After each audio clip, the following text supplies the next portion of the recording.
We all know that when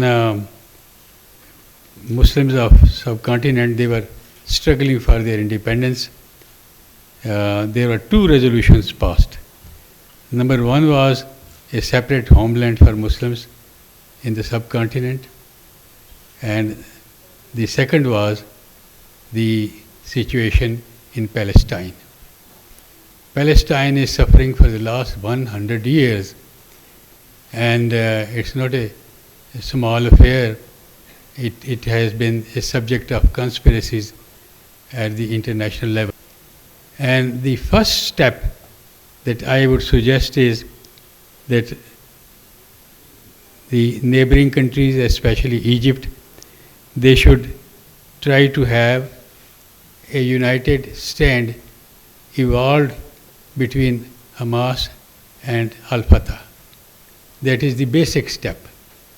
And unless that is achieved, I don't think we'll have any impact on the international scene. We have to be very forthright, and we have to be with courage and determination to expose the Israeli crimes. Now, the destruction they have already brought also needs that there should be a panel of people who should organize financial support for the people of Gaza. They are totally destroyed. Schools, colleges, hospitals, houses, buildings, everything. They left nothing standing in that area. So I think financial support for rebuilding of Gaza is a must.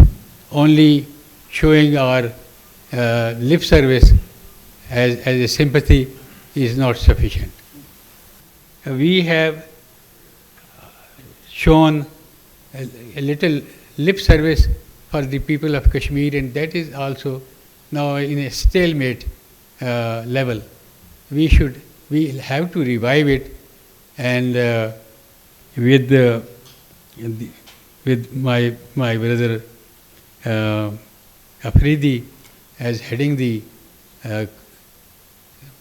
parliamentary committee, I think he'll be able to put some life in this cause, and he'll carry along all the parliamentarians and politicians in the country and outside in reviving the importance of the Kashmir issue.